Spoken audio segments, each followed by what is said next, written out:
Everybody, welcome back to my channel make money race. बेटा इसमें question कराने वाली हूँ मैं आपको फिजिक्स के, और ये होगा आपका मॉक टेस्ट 6।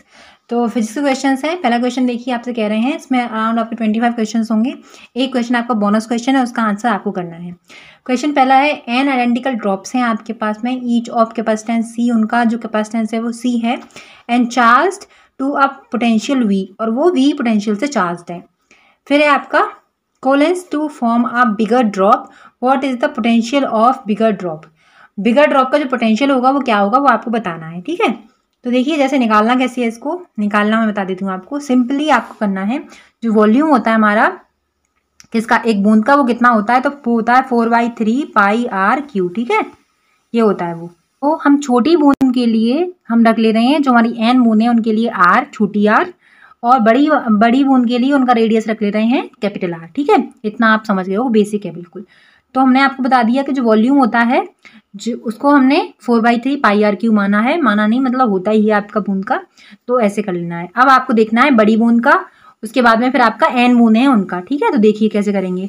तो शुरू से शुरू करते हैं। हमें वॉल्यूम पता चल गया है, तो हम जो हमारी बूंद है हमारी बड़ी, उसके लिए कैपिटल आर लेंगे, और स्मॉल के लिए हम छोटी आर लेंगे। ठीक है, तो पाई आर क्यू, ये हो गया वॉल्यूम हमारा बड़ी वाली बूंद का।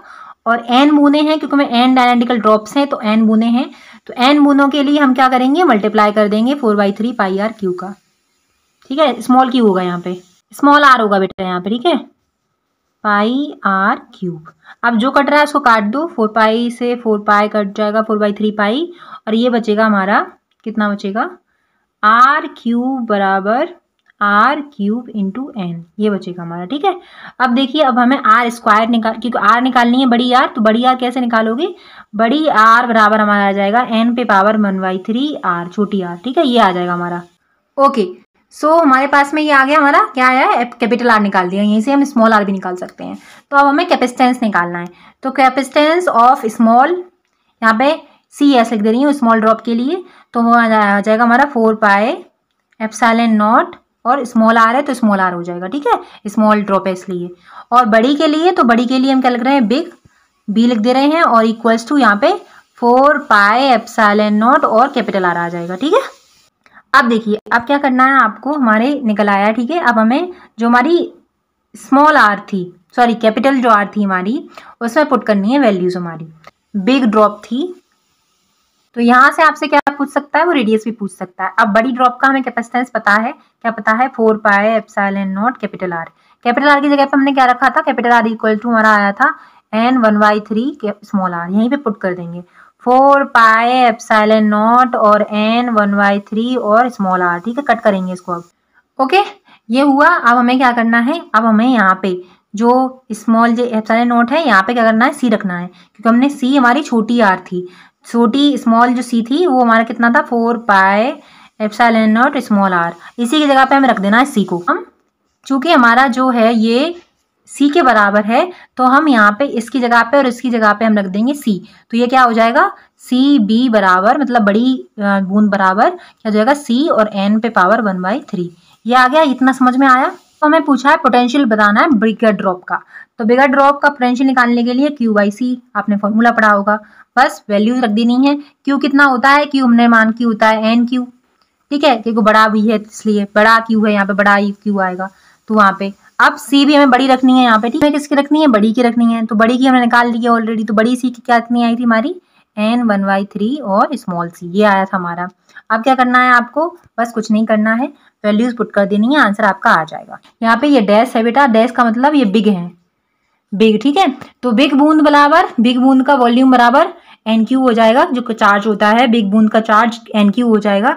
तो हमने चार्ज बराबर रख दिया NQ, और जो हमारा कैपेसिटेंस है वो आपको पता ही है, बिग बूंद का कौन सा था, N 1/3 C ये था। अब आपको कुछ नहीं करना है, बस ये बिग बूंद का हम निकाल रहे हैं पोटेंशियल, तो V डैश बना लिया हमने, या फिर B लिख लो तुम। ठीक है, बिग बूंद का पोटेंशियल निकल रहा है हमारा, तो यहाँ पे इसको N को पहुंचाएंगे हम ऊपर, तो N को कितना पहुंचाएंगे ऊपर, ऊपर पहुंचाने पे कितना हो जाएगा, ये हो जाएगा हमारा N 2/3, इतना हो जाएगा। और C और हमारा क्या है, Q है, तो Q और C कितना हो जाएगा हमारा, Q/C, क्योंकि हमारा उल्टा होता है, तो हो जाएगा ये हमारा Q/C, C/Q, बात तो एक ही है, तो हमारा वी हो जाएगा। तो मतलब आपका ऑप्शन हो जाएगा डी ऑप्शन सही हो जाएगा। तो यहाँ पे समझ में आया कि 1 और 3 और ये 2/3 कैसे आ गया, हाउ इज दिस पॉसिबल, ये पॉसिबल कैसे, मैं बताती हूँ आपको। जैसे पावर क्या है हमारी, n पे 1 है, q यहाँ पे 1 है, और n पे पावर कितनी है हमारी 1/3 है, और c है यहाँ पे, ठीक है। तो इसका तो हम कुछ कर नहीं सकते क्योंकि इसका तो है हमारा कि v इक्वल्स टू हमारा क्या होता है q/c होता है। तो हमारा इन्वर्स में है, इन्वर्स में ऊपर पहुंच जाएगा तो हमारा v हो जाएगा। ये तो ठीक है, तो समझ में आ गया होगा आपका, ठीक है। इसका हम देखते हैं। तो आप जब माइनस करोगे आपका ये इन्वर्स में जाएगा, ऊपर n 1 है और n जाएगी इन्वर्स में, तो माइनस का आ जाएगा 1/3, ठीक है। अब क्या आप कर दो आराम से 1/3, यहाँ पे देखो 3 ले लो और ये 3 एकम 3 और यहाँ पे क्या 1 हो गया, तो आ गया ना। n पे पावर 3 में से 1 घटाओ 2 बचा और 3, तो आंसर क्या आ रहा है, इतना आंसर आ रहा है, हमारा आंसर भी इतना ही आ रहा है, n 2/3 आंसर आ रहा है, डी ऑप्शन सही हो जाएगा, ठीक है। ऐसे आपसे पूछ लेगा कि आपको पोटेंशियल बताना है बड़ी बूंद का या छोटी बूंद का, ऐसे निकालने को दे देगा तो आप इजीली निकाल सकते हो, ज़्यादा टफ नहीं है क्वेश्चन ये। आपने 11th में किए होंगे, डेफिनेटली 11th क्लास में कराते हैं तो किए होंगे। क्वेश्चन नंबर देखिए, सेकंड कह रहे हैं the total electric flux emanating from a closed surface enclosing an alpha particle in term at E electronic charge is, एक अल्फा कण को घेरे हुए बंद सतह से E इलेक्ट्रॉन आवेश पर निकला गया कुल विद्युत फ्लक्स कितना होगा, वो आपको बताना है। तो आपने गॉस लॉ तो पढ़ा होगा है ना। अकॉर्डिंग टू गॉस लॉ जो हमारा इलेक्ट्रिक फ्लक्स होता था वो हमारा क्या हो जाता था, Q/ε0, यही तो होता था हमारा गॉस लॉ के अकॉर्डिंग इलेक्ट्रिक फ्लक्स, ठीक है। तो हमारा चार्ज क्या रखा है, चार्ज ये रखा है जो हमारा अल्फा पार्टिकल है उसका, तो अल्फा पार्टिकल का जो हमारा चार्ज कितना होता है वो 2e होता है ना। अल्फा पार्टिकल का जो हमारा चार्ज होता है वो 2e होता है, तो बस चार्ज रख देना है, क्वेश्चन निकल आएगा। तो क्या होता है, electric flux equals to Q की जगह पे हमने 2e रख देना है, और इलेक्ट्रिक फ्लक्स तो है ही, जो हमारा ε0 है वो तो है ही, तो आंसर क्या हो जाएगा, ये आंसर हो जाएगा। बहुत ईजी है। क्वेश्चन नंबर देखिए, थर्ड कह रहे हैं विच of the following arrangement is correct on the basis conductivity of material, पदार्थों की चालकता के आधार पर निम्नलिखित में से कौन सी व्यवस्था सही है वो आपको बताना है। तो हमारा ऑप्शन ए सही हो जाएगा, सिल्वर, कॉपर, एल्यूमिनियम और टंगस्टन। क्वेश्चन नंबर देखिए 4 कह रहे हैं a wire of resistance 4R is stretched till its length is double of the original wire, then the resistance of the straight wire is, क्या होगा, प्रतिरोध R वाले एक तार को तब तक खींचा जाता है जब तक उसकी लंबाई मूल तार की दुगनी ना हो जाए, तब खींचे गए तार का प्रतिरोध कितना होगा वो आपको बताना है।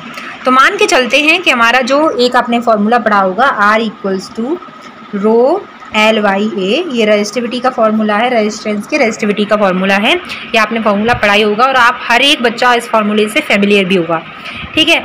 बस आपको क्या करना है, इसी फॉर्मूले को यूज़ करना है और ये क्वेश्चन निकालना है। अब कैसे निकालना है वो मैं आपको बताती हूँ। तो जब हम स्ट्रेच करेंगे किसी भी R रेजिस्टेंस को तो उसकी L है वो क्या हो जाएगी हमारी L, वो भी बढ़ जाएगी है ना। तो L मान के चलते हैं, L पहले थी, इनिशियल लंबाई हमारी L थी, फिर 2L हो गई, ठीक है। हमें रेजिस्टेंस पूछा है हमसे, तो इसका जो वॉल्यूम होगा उसमें कोई बदलाव नहीं होगा, इसलिए हम जो ओरिजिनल L है, हमारा ओरिजिनल है, उसको AL रख ले रहे हैं, और जो हमारा जिसको बढ़ा लिया है हमने उसको A' और L' मान ले रहे हैं, ठीक है, क्योंकि स्ट्रेचिंग करने पे जो वॉल्यूम है वो कांस्टेंट रहेगा इसलिए। सो हमारा A' हम निकाल लेंगे, तो A' कितना हो जाएगा, AL/L' ये हो जाएगा, ठीक है। तो AL हमारा एज इट इज़ रहेगा, AL एज इट इज़ रहेगा, और 2L हमारा क्या है, L' हो जाएगा, क्योंकि हमने स्ट्रेच कर लिया था उसको, तो 2L हो गया हमारा। ये L है बेटा, ये L है, ठीक है। अब क्या L से L कट कर देंगे तो हमारा क्या आ गया, A/2 हमारा क्या आ गया, ये हमारा एरिया आ गया, कौन से वाले का, जिसको स्ट्रेच कर दिया था तार को, उसका एरिया आ गया हमारा। कितना आ गया एरिया, A/2, तो A' का हमारा एरिया आ गया A/2, ठीक है। हमसे पूछा है कि रेजिस्टेंस हमसे पूछा है, नया रेजिस्टेंस, तो let resistance of the stretch wire is R', तो R' हमारा क्या है, स्ट्रेच्ड वायर का रेजिस्टेंस है, और फॉर्मूला हमारा क्या हो जाएगा, L'/A', ठीक है। बस रेजिस्टिविटी एज इट इज़ रहेगी। बाकी L' कितना था हमारा, L' था हमारा 2L, और बाकी हमारा जो A' है वो कितना है, वो हमारा है A/2, ठीक है। अब क्या करना है आपको, बस कुछ नहीं करना है, वॉल्यूम आपको अपनी जो वैल्यू है वो पुट कर देनी है। तो आपको पता है कि R इक्वल्स टू होता है ρL/A, ये होता है, तो रो, ये रो है, L है और A है, उसकी जगह पे हम रख देंगे R को, तो यहाँ से उठाई आर, यहाँ रख दी और ये कितना हो गया 2 × 2 4 हो गया। तो हमारा जो आर डैश हमारा जो नया आ रहा है स्ट्रेच्ड जो वायर है हमारा, उसका जो रेजिस्टेंस आ रहा है वो हमारा 4R आ रहा है। तो आंसर क्या हो जाएगा, बी ऑप्शन हो जाएगा। आई होप आपको समझ में आ गया वो क्वेश्चन। क्वेश्चन देखिए 5 कह रहे हैं, a long solenoid has 800 turns per metre length of solenoid, a current of 1.6 ampere follows through it, the magnetic induction at the end of the solenoid on its axis is. एक लंबी प्रणालिका में प्रति metre प्रणालिका की जो लंबाई है वो 800 फेरे होते हैं, इसमें से 1.6 एम्पियर की धारा प्रवाहित होती है।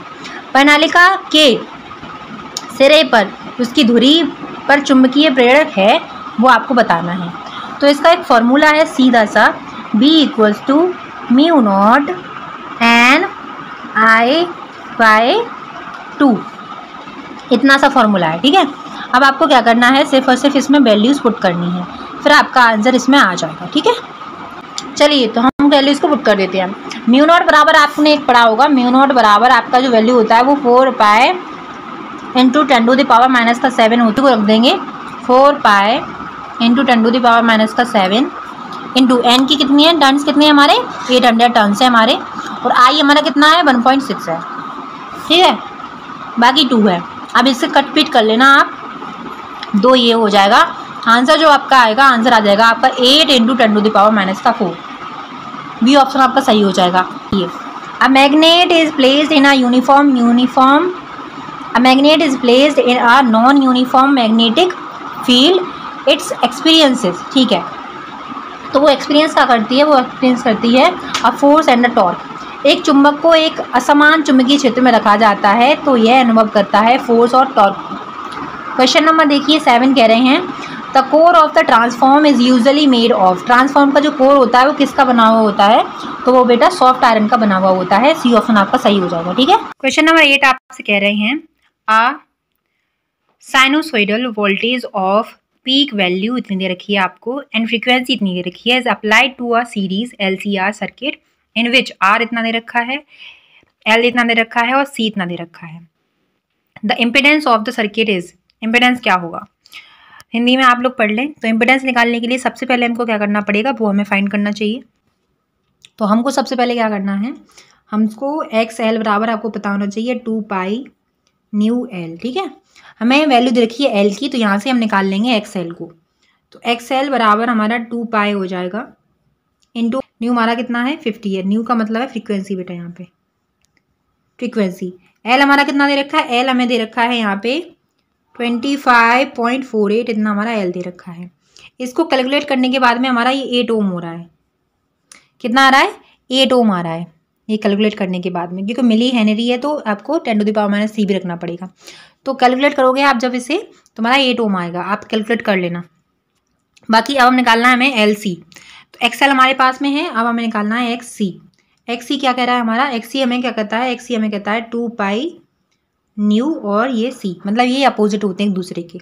तो बस यहाँ पे भी वैल्यू रखनी है 1/2 और पाई की वैल्यू रखनी है 3.14 इंटू हमारा जो न्यू हो जाएगा, न्यू कितना है हमारा, न्यू हमारा 50 है, मतलब फ्रीक्वेंसी, और वही C की वैल्यू कितनी रखी है, C की वैल्यू रखनी है हमें,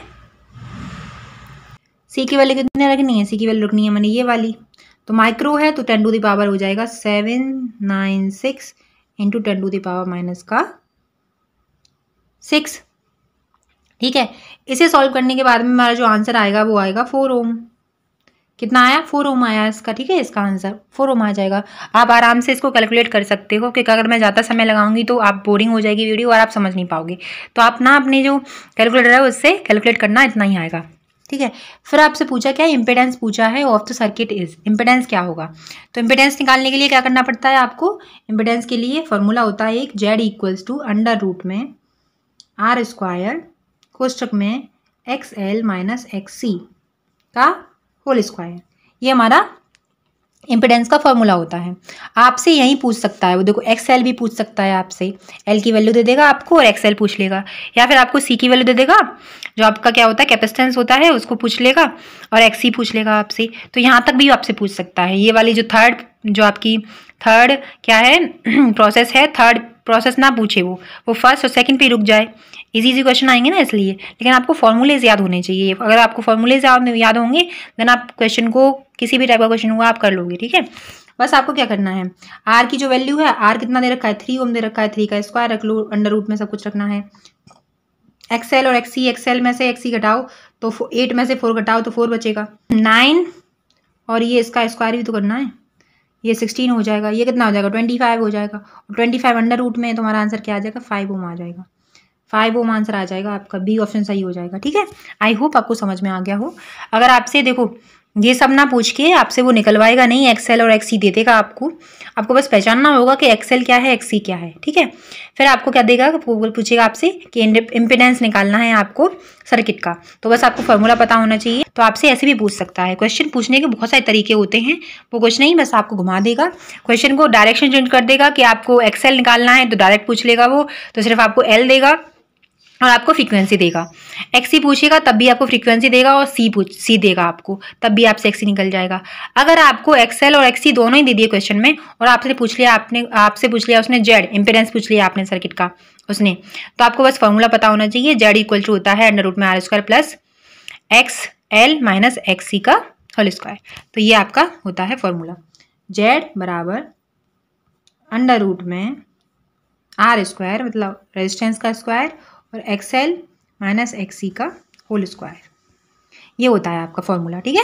मैग्नेटिक फ्लक्स दे रखा है आपको इन वेबर में, in a closed circuit of resistance 10 ohm varies in the time t second में, और आपको ये दे रखा है, आपसे पूछा है कि जो हमारा मैग्नीट्यूड होगा वो कितना होगा ईएमएफ का, ठीक है। The magnitude of induce current eight t इतना दे रखा है, ये आपको पूछा है आपसे, तो बताइए कितना होगा आंसर इसका।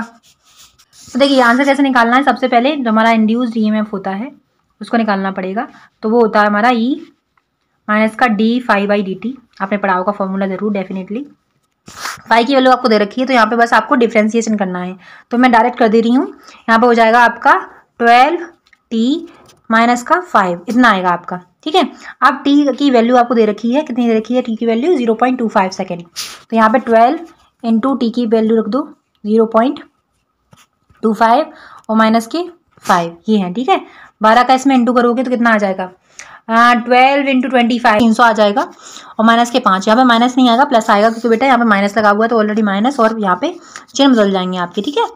तो प्लस हो गया, तो यहाँ पे क्या है क्योंकि 0.25 है तो यहाँ पे 0.25 लगा देंगे, मतलब 3 आ जाएगा, प्लस का 5 हो जाएगा, यहाँ पे बचेगा कितना, यहाँ पे प्लस का 5 हो जाएगा, बचेगा कितना, यहाँ माइनस का 3 रहेगा, तो माइनस है बेटा आगे इसलिए माइनस की 3 प्लस का 5, ये हमारा ईएमएफ इक्वल टू निकल रहा है, ठीक है।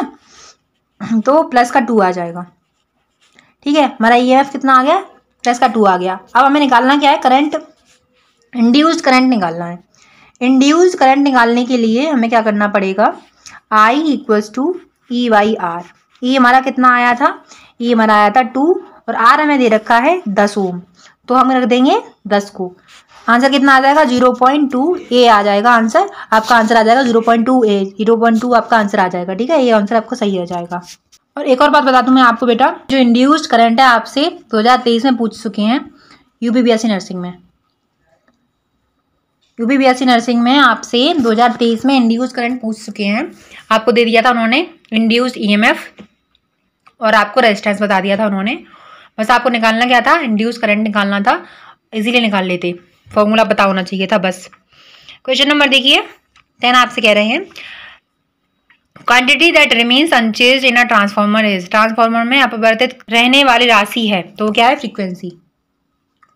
क्वेश्चन नंबर देखिए 11 कह रहा है during a current change from 2A to 4A in 0.05 second 8 volt of EMF is developed in a coil, the coefficient of self induction is, कितना होगा, ठीक है। आंसर कैसे निकलेंगे, सबसे सिंपल तरीका है E बराबर L D I Y D T लगाना है आपको फॉर्मूला, बस आपको पुट कर देने वैल्यूज़, तो यहाँ पे हमसे L पूछ रहा है तो L निकाल लेंगे और E हो जाएगा हमारा और D T Y D I हो जाएगा, ठीक है, वैल्यूज़ को पुट कर दो, 8 हो जाएगा हमारा E इंटू डी टी हमारा हो जाएगा 0.05 और क्या होगा 0.05 हो गया बाय हमारा जो आई है वो डिफरेंस दे रखा है आई का 2 और 4, तो हमारा 2 आ जाएगा। तो से ये 4 बार कट जाएगा और 4 5 जा कितना 20 होता है, तो 0.2 आ जाएगा हेनरी। बी ऑप्शन आपका सही हो जाएगा। ठीक है, क्वेश्चन नंबर देखिए 12 current direction of current induce in a wire moving in a magnetic field is found using.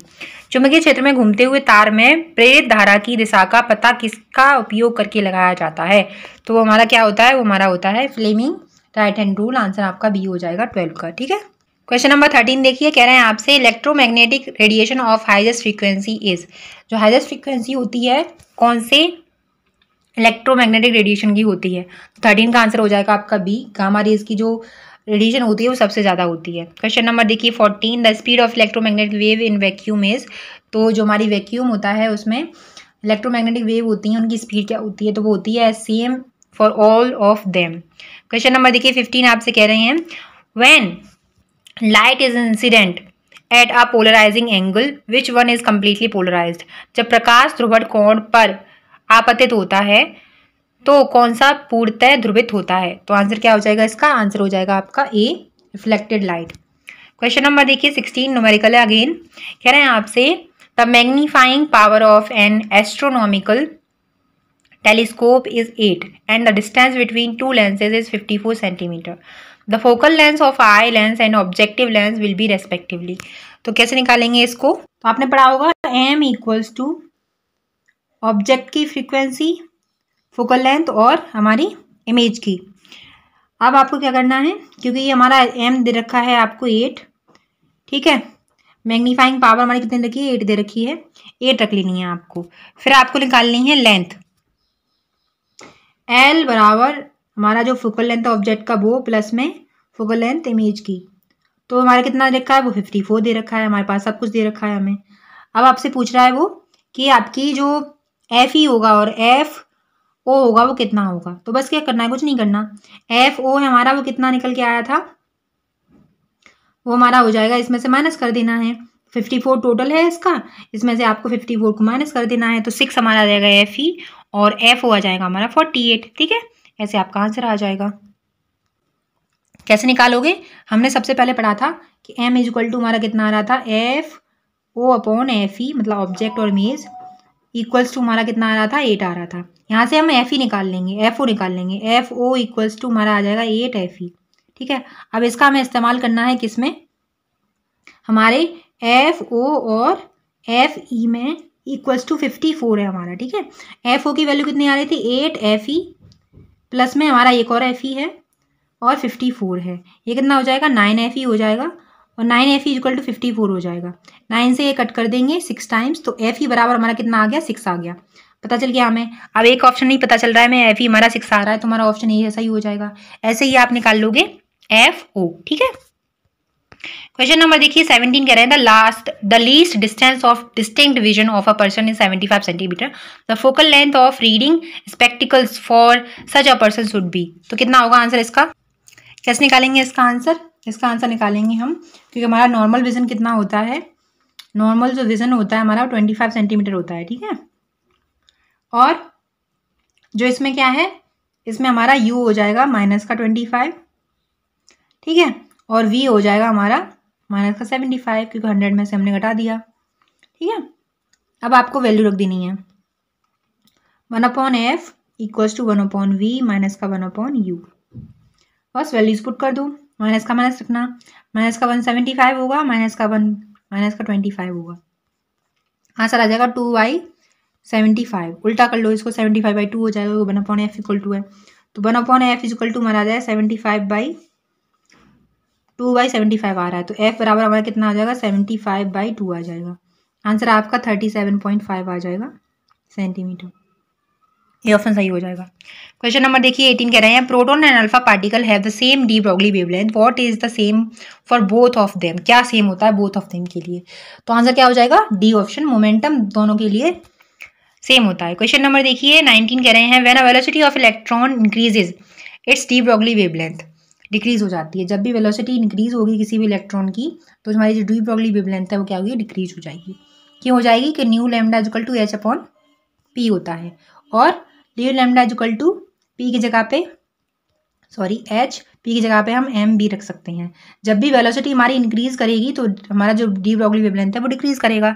ऐसे पता लगा सकते हो आप। क्वेश्चन नंबर देखिए 20, कह रहे हैं the de Broglie wavelength of proton accelerated through a potential difference इतना दे रखा है और आपको विभवांतर दे रखा है। इसका निकालने के लिए आप निकाल सकते हो de Broglie wavelength of proton 0.286 Y आपका वी। तो आराम से आप कैलकुलेट कर लेना, आंसर आपका कितना आ जाएगा, बी ऑप्शन सही हो जाएगा। क्वेश्चन नंबर देखिए आपका हो जाएगा 21, कह रहे हैं according to proton theory of light which of the following physical quantity associated with a proton does not change as it collides with an electron in vacuum. तो इसका आंसर क्या हो जाएगा, इसका आंसर हो जाएगा 21 का आपका आंसर हो जाएगा ए, स्पीड एंड मोमेंटम। कह रहे हैं प्रकाश के प्रोटॉन सिद्धांत के अनुसार प्रोटॉन से संबंधित निम्नलिखित भौतिक राशियों में से कौन सी राशि निर्वात में इलेक्ट्रॉन से टकराने पर परिवर्तित नहीं होती है, तो वो स्पीड और मोमेंटम होता है। क्वेश्चन नंबर देखिए 22, कह रहे हैं आपसे कि the rest mass of proton is, photon जो हमारा होता है उसका शेष द्रव्यमान कितना होता है, तो वो होता है 0। ठीक है। क्वेश्चन नंबर देखिए नेक्स्ट, कह रहे हैं अ ट्राइटॉन कंटेन्स, ट्राइटॉन क्या कंटेन करता है, 23 का आंसर क्या हो जाएगा आपका, 23 का आंसर हो जाएगा A, a photon and a proton and a neutron. ठीक है। क्वेश्चन नंबर देखिए 24, लास्ट क्वेश्चन है, कह रहे हैं freshly prepared radioactive sample of a half life 4 hours emitted radiation of intensity इतनी दे रखी है which is 64 times the safe level, the minimum hours after which it would be safe to work with it is. तो इसको कैसे निकालेंगे, इसको निकालने के लिए सबसे पहले आप लिखोगे 1/64 इक्वल्स टू 1/n 1/2 का होल स्क्वायर n। ठीक है। ये हम निकाल रहे हैं, क्या निकाल रहे हैं हम, minimum hour after which would be safe in 4 our is it. तो आपको क्या करना है, सिर्फ और सिर्फ आप 1/64 को आप क्या लिख सकते हो, 1/2 का पावर 6 भी लिख सकते हो। ठीक है। और इक्वल्स टू में 1/n का पावर तो n है ही, 1/2 का पावर तो n है ही। बस आपको क्या करना है, कुछ नहीं करना। अब यहाँ पे क्या हो जाएगा, ये कट जाएगा, इससे n बराबर 6 आ जाएगा। ठीक है। आंसर क्या आ जाएगा, बी आंसर सही हो जाएगा। क्वेश्चन नंबर देखिए 20 क्वेश्चन का आंसर आप बताएंगे। तो impurity added in germanium crystal to make N type semiconductor is. इस क्वेश्चन का आप आंसर मुझे करोगे 25 का XYZ जो भी आंसर हो मुझे कमेंट कर देना। Bye, take care.